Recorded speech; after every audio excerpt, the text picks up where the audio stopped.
Berdana jubah di masa Katina adalah kala dana, dana pada waktu tepat. Bila ada kondisi sebuah wihara lebih membutuhkan dana untuk biaya listrik daripada jubah. Bila umat berdana jubah di wihara tersebut, apakah masih tergolong kala dana? Atau dana untuk kebutuhan biaya listrik yang lebih kala dana? Satu tempat dan dalam 1 bulan. Banyak persyaratan yang harus dipenuhi untuk bisa terselenggaranya Katina. Katina itu sendiri akan jadi kaladana case-nya.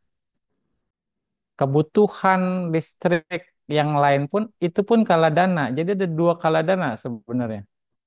Jadi ini nggak bisa mana yang baik. Nah, tinggal nilainya saja. Dan dua-duanya sepertinya baik.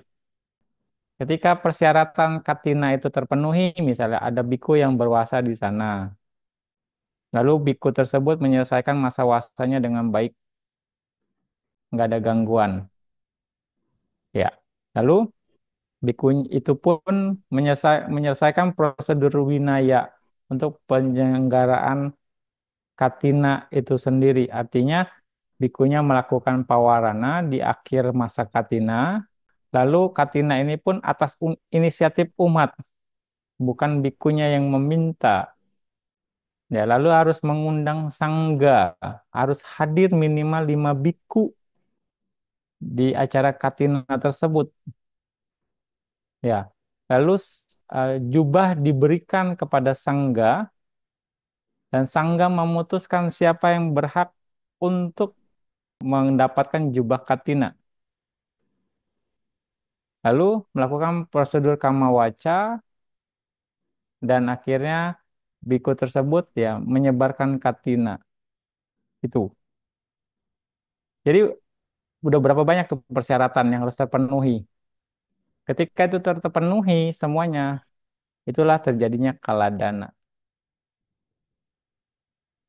Dana di waktu yang sesuai, yang tepat dengan jubah Katina, akhirnya menyempurnakan proses Katina itu sendiri. Ya, itu kaladana maksudnya. 1 poin. Tapi kalau tinggal kita value-nya, prestisnya, value-nya yang mana nih? Apakah listrik itu lebih lebih prioritas pada saat itu ketika dia perlu ngadain Katina tapi listriknya mati, berarti listrik ini kalah dana banget untuk support Katina misalnya, bisa saja. Jadi ada 2 poin, tapi di sini ya mau dikatakan dua-duanya kalah dana.